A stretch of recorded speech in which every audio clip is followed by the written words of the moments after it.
Ethan Cole had stopped believing in miracles the day his ranch went quiet. There was a time when Dry Creek Hollow was full of life. Horses galloped at sunrise. The sound of hooves felt like a heartbeat, and Ethan believed he was building a future worth fighting for. But life had a way of breaking even the strongest spirits. First came the droughts, then the debts, then the night his father's voice faded forever.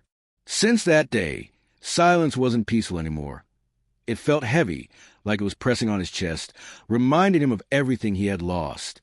Now Ethan was 38, standing in the middle of a nearly abandoned ranch with fences falling apart, broken tools rusting against the walls, and nothing left except unpaid bills and fading memories.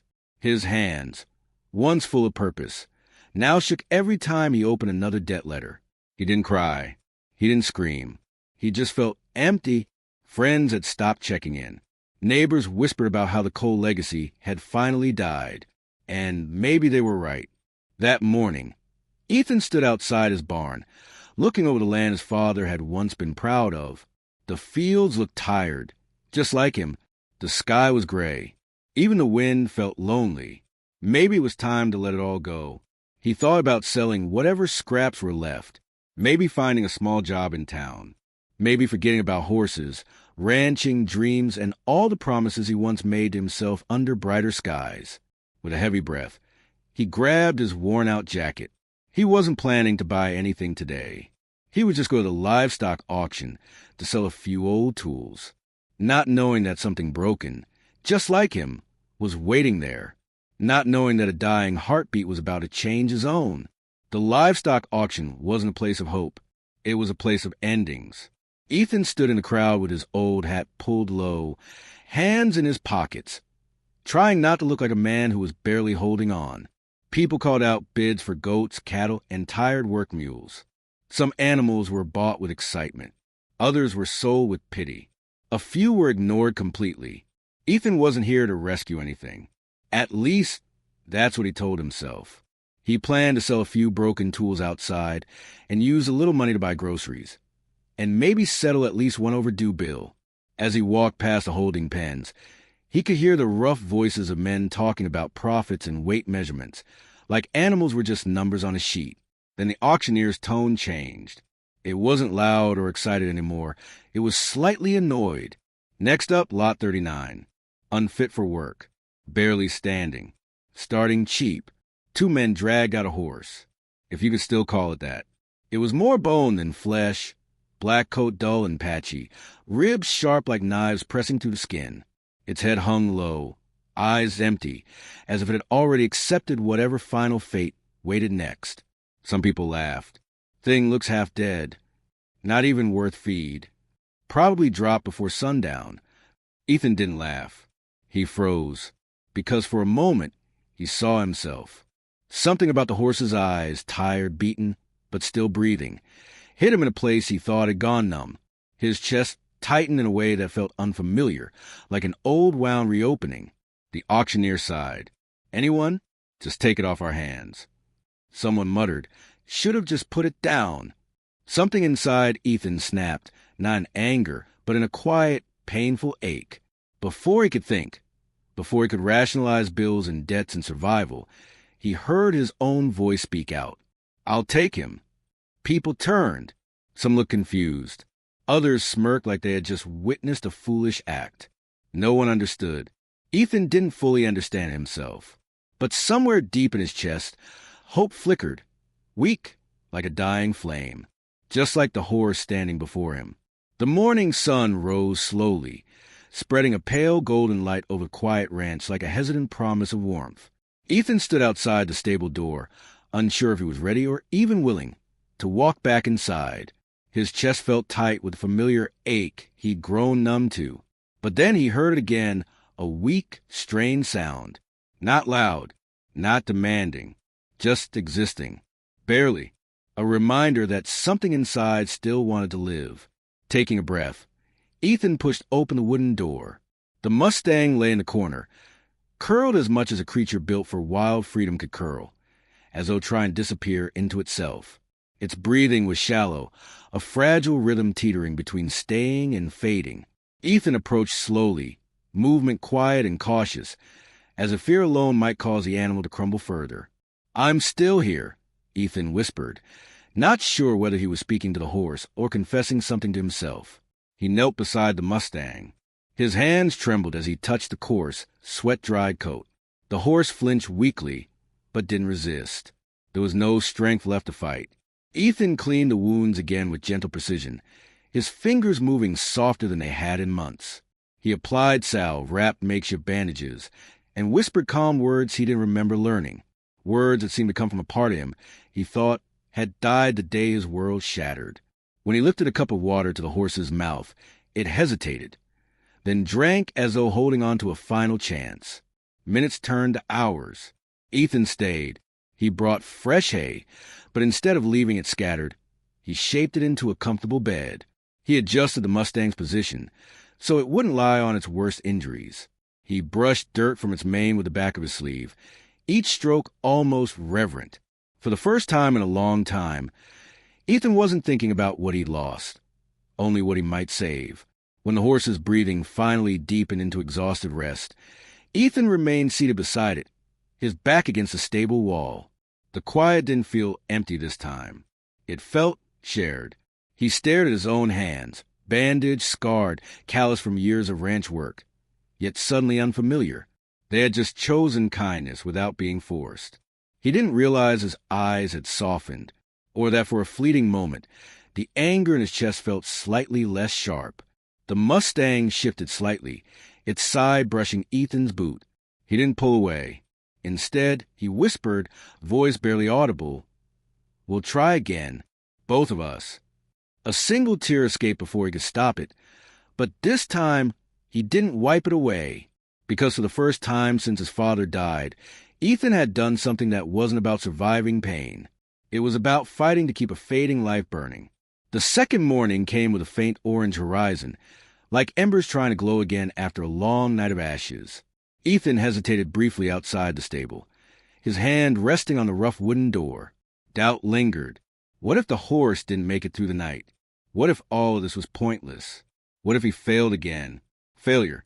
Loss. The two shadows he had been running from now stood quietly beside him. With a shaky breath, he pushed open the door. The Mustang was still alive, not just barely breathing, but awake. Its tired eyes watched him, not with fire, not yet, but with faint recognition. A spark, weak but undeniable. Ethan felt something shift in his chest, an emotion so quiet it barely registered, but it was there. Relief, maybe even hope, though he wouldn't dare name it aloud. "Hey," he murmured softly, stepping closer. "You're still with me." He offered water again. This time, the Mustang lifted its head slightly on its own. The movement was clumsy, effortful, but it was movement. When the horse drank, Ethan felt heat rise behind his eyes. He brought a soft brush this time and, after checking for resistance, began to gently run it through the tangled mane. Stroke after stroke, he worked through knots with a careful patience he no longer gave himself. Every quiet motion calmed the frantic energy he usually carried in his skin. "You fought," he whispered without realizing. "Guess I gotta fight too." Later, he prepared a small ration of mashed oats mixed with water. The horse hesitated, then ate slowly, each swallow sounding like another step back toward life. As Ethan watched, an unfamiliar warmth began to bloom inside him. Slow, unsteady, but present. Not happiness. Not yet. But something lighter than the grief he had been drowning in. A breeze drifted through the open window, rustling the hay. Dust particles danced in the sunlight, suspended like memories that didn't hurt as much when they weren't clung to. Ethan stayed beside the Mustang longer than necessary, not because it needed him as urgently now, but because something in him needed to stay. Before leaving, he paused with a hand resting lightly on the Mustang's neck. "I don't know your story," he said quietly, "and you don't know mine, but maybe we can start over. Together." The Mustang's ear twitched. Its breathing was steadier now. Ethan stepped away, but for the first time in months, his movements didn't feel heavy. There was still pain, still fear, still uncertainty. But there was also a living creature who hadn't given up, and that tiny spark inside Ethan's chest whispered, "Maybe I don't have to give up either." Days began to form a quiet rhythm. Every morning, Ethan stepped into the stable with the same cautious hope, and every morning, the Mustang greeted him with slightly clearer eyes, slightly steadier breathing, and movement that felt a little more alive. There were no loud breakthroughs, no sudden miracles, just small victories. A longer sip of water, a stronger attempt to stand, a flicker in the eyes that no longer looked lost. And slowly, trust began to grow, not through words, but through presence. Ethan talked sometimes, more to fill the silence than anything else. "I used to have big plans," he confessed one afternoon, as he gently cleaned the Mustang's hooves. "A ranch full of healthy horses. A life that meant something. But life changed before I was ready." The horse blinked slowly, as if listening. He didn't tell it everything. Not about the fire that destroyed half his property. Not about the debt collectors. Not about the loneliness that clung like a second skin. But speaking small truths felt easier here, in front of a creature that asked for nothing but care. By the 5th day, the horse tried to stand on its own again. At first, its legs shook violently. Ethan rushed forward, steadying it with his arms pressed against the Mustang's shoulder. "It's okay," he said. "I've got you." It was unclear if he meant the horse or himself. The Mustang stayed standing for a few seconds longer each attempt. Ethan noticed a change in its breathing, less labored, more controlled. He noticed how it no longer turned its head away when he approached. It no longer feared his touch. One evening, after feeding it a softened mix of hay and oats, Ethan sat down beside the stable wall and watched the horse resting peacefully. The fading sun cast a warm glow across the animal's coat, revealing scars, deep, heel marks that told a story of hardship and survival. He gently reached out and placed a hand just above the Mustang's jaw. For a moment, the horse hesitated and then leaned into the touch. Ethan froze. There was no sound in that moment, only shared quiet, shared breath, shared understanding. "You're still fighting," he whispered. "So I will too." For months, Ethan had felt as though his life had already ended, just still walking around inside a body that remembered how to move. But now, watching the horse find strength again, something loosened in his chest. Not everything broken had to stay broken. Not all damaged lives had to stay in ruins. Some could heal, not quickly, not easily, but slowly, through care and faith and quiet effort, and maybe through companionship. That night, Ethan left the stable later than usual. But unlike before, he didn't leave feeling alone. He left feeling accompanied by something he couldn't yet name, but deeply needed: hope. The 7th morning felt different. Ethan couldn't quite explain why. Maybe it was the way the air felt less heavy, or how the horse's breathing sounded less strained. The Mustang now stood longer each time Ethan helped it rise. Its ribs were still visible, but the hollowness in its gaze had faded, like a storm slowly giving way to dawn. That morning, after a gentle grooming session, Ethan kneeled beside the horse to check for any new wounds or infections he might have missed before. As he brushed along its left flank, his fingers paused on a strange patch of rough skin. It felt different, older, deliberate. He leaned closer, pushing aside strands of tangled hair. There, hidden beneath the dirt and fading scars, was a faint but unmistakable brand mark, a circular stamp with a star embedded in the center and a curved letter R beneath it. Ethan's breath caught. He stared at it, brushing again, making sure his exhausted mind wasn't playing tricks. No, this was real. Branding marks were normally registered, often belonging to ranches, breeders, or famous figures. But he'd seen this symbol before, not in person, in posters, videos, stories from local rodeos. It hit him like a jolt. This was a symbol of Redwood Ridge Ranch, home to some of the most legendary rodeo horses in the state. The kind featured in headlines. The ones people cheered for like heroes. Horses that flew like thunder. This can't be," Ethan murmured. He studied the mark again, stunned. Redwood Ridge Ranch horses were worth thousands. Some even competed at national rodeo events. What was one doing half dead at a cheap auction? How did something once so prized end up like this? The thought unsettled him deeply. As he stood up, the horse turned its head slightly toward him, watching. "Who were you?" Ethan whispered. He couldn't shake the questions now. Had this horse once flown through arenas? Had it been cheered for? Had it been loved? And then abandoned? Broken? His chest tightened with emotion. He didn't fully understand. Later that afternoon, Ethan brought a bucket of warm mash. As the Mustang slowly ate, Ethan sat beside it, lost in thought. "Maybe you weren't always forgotten," he said softly. "Maybe someone once believed you were unstoppable." He hesitated, staring at the powerful but weakened body beside him. "Maybe you still are." For the first time since finding the horse, he didn't just see a creature that needed saving. He saw a survivor with a story, and stories had power. Night fell heavy, but Ethan couldn't sleep. He lay on his worn mattress, staring at the wooden ceiling of his small house, replaying the brand in his mind. The star, the curve, the R. Redwood Ridge Ranch. A name that once echoed in every rodeo arena. A place where champions were born. He hadn't thought about that place in years. As a boy, he had once stood outside a rodeo fence, watching a legendary horse thunder across the arena under blinding lights while thousands cheered. His heart had leaped then, not because of glory, but because he saw freedom in raw motion. That memory stirred again now, sharper than before. What if, he whispered into the darkness, this isn't just any horse? By morning, curiosity had turned into a quiet obsession. After feeding and checking the Mustang, Ethan walked to the small shelf near his kitchen.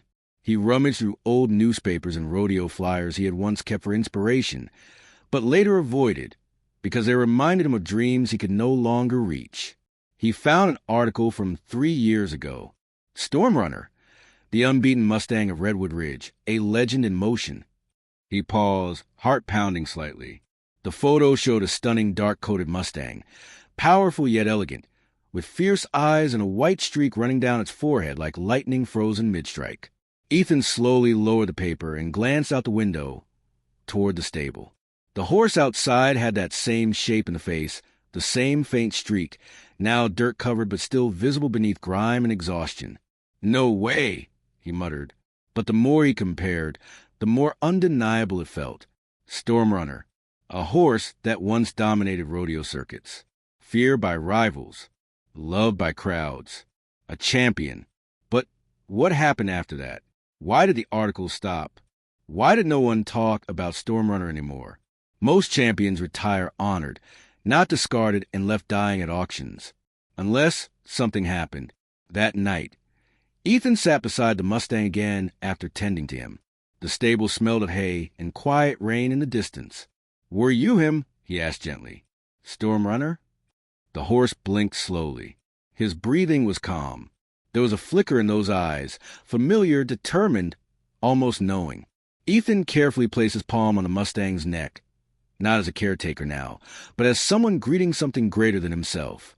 "If you were, then someone gave up on you," he said softly. "But I won't." In that quiet moment, surrounded by the shadows of night and held by a bond slowly taking root, Ethan made a silent promise to uncover the truth, to restore strength, and to honor what this horse once was. Not just for the horse, but because saving it meant saving something inside himself too. Morning came with a quiet determination. Ethan no longer approached the stable as a man simply trying to keep a horse alive. He walked in as someone who had made a promise to rebuild a fallen champion, step by careful step. Storm Runner, though Ethan hadn't fully spoken the name aloud yet, stood with firmer legs now. His breathing no longer sounded like a battle. Though still thin, there was new muscle forming beneath his once shriveled frame. Ethan began with gentle exercises. First, he guided the horse to walk small circles within the stable yard. The movements were slow, shaky, uncertain. The Mustang stumbled often, but each time Ethan was there, steady, patient, calm. "Easy," he murmured, hands close but never forceful. "One step at a time. We'll get there." And strangely, those words were not just for the horse. They were for himself too. As days passed, the exercises grew slightly harder. The ground became less stable. They ventured outside the barn into the open yard, where wind brushed lightly against Storm Runner's coat. Sometimes he stopped suddenly, eyes distant, almost fearful, Echoes of past trauma rising when the open space reminded him of arenas, crowds, or something darker. When that happened, Ethan didn't push. He stood beside him, letting silence speak comfort. He didn't demand performance. He simply stayed until the Mustang relaxed again. With every step the horse took, Ethan felt his own heart reopen to the idea of trying again, not just for this creature, but for his life too. He fixed fences around the ranch, repaired broken gates, cleaned old tools he had once left to rust, believing he'd never need them again. One morning, after a successful walk without stumbling, Ethan looked into the Mustang's eyes and said quietly, "You're not dying anymore. You're fighting." The horse gave a faint snort, small but spirited. Ethan's lips lifted for the first time in a real smile. Some afternoons, while brushing the horse's mane, Ethan would wonder how someone could let such a magnificent creature fall so low. What kind of owner watched the champion suffer and simply walked away? But each time the thought brought anger, he looked at Stormrunner and remembered anger wouldn't rebuild him. Only patience, respect, and belief would. Weeks passed. The horse's coat darkened with renewed life. His muscles grew stronger. His steps became assertive, no longer shaky. The fear in his eyes faded, replaced by something deeper, trust. One evening, as the sun bled orange across the sky, Ethan led Stormrunner to an open patch of land where the wind ran free. He let go of the lead rope and stepped back. The Mustang hesitated. Ethan nodded softly. "Run, if you want to." For a long moment, nothing happened. Then Stormrunner lifted his head, ears twitching, chest rising deep, and he moved, not a sprint, just a light, steady canter. But there was pride in that movement, a ghost of the champion he once was echoing through every step. Ethan watched quietly, his throat tight, not because the horse had run, but because he had chosen to. Chosen life, chosen strength, chosen to believe again. And Ethan realized he had made the same choice. It happened one quiet morning, just after sunrise. The sky was pale gold, soft and calm. Ethan led the Mustang into the yard, as he always did. But today, the horse stepped forward with a silent confidence. No hesitation, no trembling. The wind brushed his mane like a whisper of approval. Ethan stood still for a moment, simply watching. This was no longer a dying creature, clinging to breath. This was a warrior rising from the ashes of forgotten glory. He had earned more than silence. He had earned his name back. Ethan exhaled gently, his voice barely above a whisper. "Stormrunner." The horse paused mid-step. His ears flicked back, and for a brief moment his head lifted higher, chest expanding like he was remembering something powerful, something that once defined him. Ethan repeated it again, this time with certainty. "Stormrunner." The horse responded, not with movement, but with presence. His posture straightened. His eyes sharpened with quiet, almost haunting recognition, as if an old fire had just been called by name. Ethan walked forward and rested a hand gently against the horse's neck. "You're not just surviving anymore," he murmured. "You're coming back." From that day on, training shifted. Ethan began guiding Stormrunner not just to walk, but to practice turns, sidesteps, and control bursts of speed. The horse, though older and still regaining full power, moved with a grace Ethan hadn't seen before, like a creature who once knew the rhythm of thunder. Then word began to spread. It started small, a passing rancher who saw Ethan working with a dark-coated Mustang in open land. Then a visitor at the local supply store who mentioned a horse with a star-branded mark that looked a lot like the missing Redwood Ridge champion. Ethan didn't pay attention to rumors until one afternoon, a black truck pulled up to his property. A tall man stepped out, wearing worn boots, a clean hat, and an expression that mixed sorrow with authority. Behind him stood another man with a clipboard and quiet eyes. The first man looked at Stormrunner for a long time without speaking. Then he turned to Ethan with a voice that carried history. "That horse! He looks like one we lost a long time ago." Ethan didn't deny it. He simply met the man's gaze and replied quietly, "He almost died. Someone abandoned him." Pain flickered in the stranger's eyes. "He was ours," the man admitted, "a champion. But when he got injured, someone made a decision without my consent. I thought he'd been put down. He stepped closer, grief heavy in his movements. But he didn't die, did he? Ethan gently placed a hand on Stormrunner's mane, steadying both himself and the horse. No, he said. He lived. The man nodded slowly, swallowing emotion. Then came the question Ethan feared and expected all at once. Will you return him? Ethan stood in the yard, Stormrunner beside him, the sunlight glinting off the dark coat and revealing the faint scars of past battles. The man from Redwood Ridge Ranch waited a few feet away, clipboard in hand, eyes filled with mixture of sorrow and reverence. The question hung in the air, heavy, unspoken for a moment longer than Ethan liked. Will you return him? The man asked quietly. Ethan's gaze drifted to Stormrunner. The horse's breathing was steady, confident, almost proud. His eyes followed Ethan's every movement with trust and curiosity, a silent bond forged through days of struggle, healing, and patience. Ethan thought of the auction, the moment he first saw the dying animal, the long nights beside the stable, the small victories each day, the first sip of water, the first steady step, the first flicker of recognition when he spoke the name Stormrunner. This horse had given him something he had thought he lost forever: hope, courage, the will to fight again. And now they were asking him to give it all up. His hands clenched at his sides. He felt anger rising, not toward the men, but the world that had allowed such beauty and power to suffer alone. At the same time, he knew the horse's story wasn't just about survival. It was about legacy, glory, and a place where Stormrunner could shine again.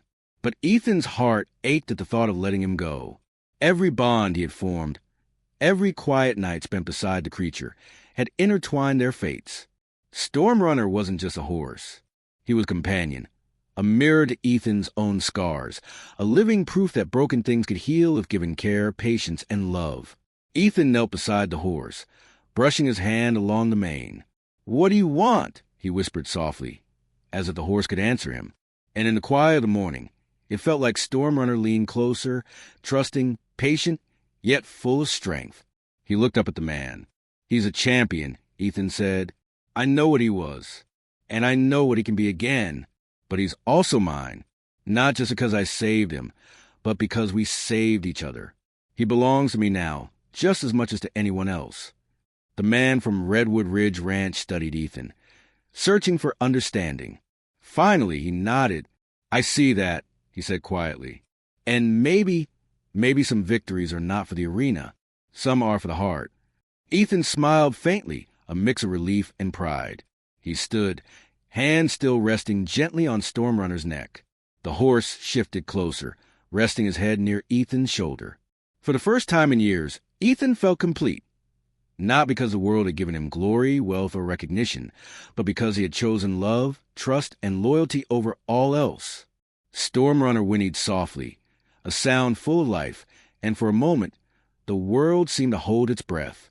Ethan looked out across the ranch, the fences he had mended, the fields he had begun to restore, and realized something profound. Some legacies weren't written in arenas or newspapers. Some legacies were forged in quiet mornings and small victories, in trust earned and love freely given. And in that moment, with Stormrunner standing beside him, Ethan knew one truth above all. They had both been found again. Weeks passed, and Dry Creek Hollow began to breathe again, not just a ranch, but Ethan himself. Stormrunner had regained his strength, moving with the confidence of a true champion, his muscles taut, his spirit untamed yet gentle. And Ethan walked taller, carried himself with quiet pride, and smiled more freely than he had in years. Word spread about the man who had saved the dying rodeo horse. Curious neighbors, once skeptical of Ethan's struggling ranch, came to watch him and Stormrunner together. Children pressed their faces against the fence, eyes wide with wonder, while old ranchers nodded respectfully, recognizing something they had long forgotten: courage born from hardship and the rewards of patience and care. One afternoon, Ethan stood at the edge of the paddock, watching Stormrunner run freely.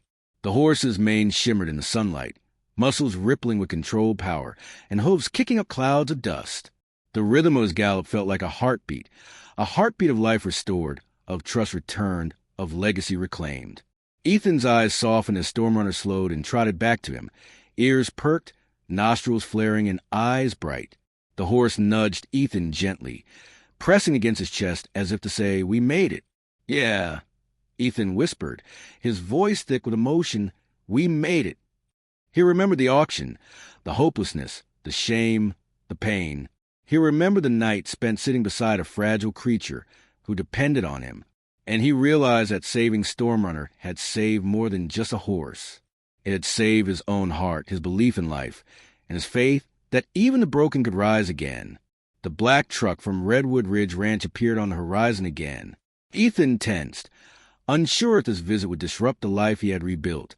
But instead of asking for Stormrunner, the man simply watched. He observed the connection, the trust, the bond, and then quietly he nodded in approval. "He found his way back," the man said softly. "But I can see he found more than that with you." Ethan smiled, realizing that some victories could not be measured by money, fame, or awards. They were measured by love, loyalty, and the courage to believe when everything seemed lost. Stormrunner whinnied, as if understanding, and ran to Ethan once more. Together, they walked across the paddock. The horse's stride steady, confident, and free, and Ethan's steps no longer heavy, but full of purpose. From that day forward, Dry Creek Hollow flourished. The fences were strong, the fields green, and the barns alive with hope. Ethan and Stormrunner became local legends, not because they competed in arenas or won trophies, but because their story proved that even in the darkest moments, life could be rebuilt with patience, trust, and compassion. And in the quiet of the evening, as the sun dipped behind the hills, Ethan would stand beside Stormrunner, hand resting on his mane, heart full, and whisper one truth that needed no audience. "We found each other, and we'll never let go."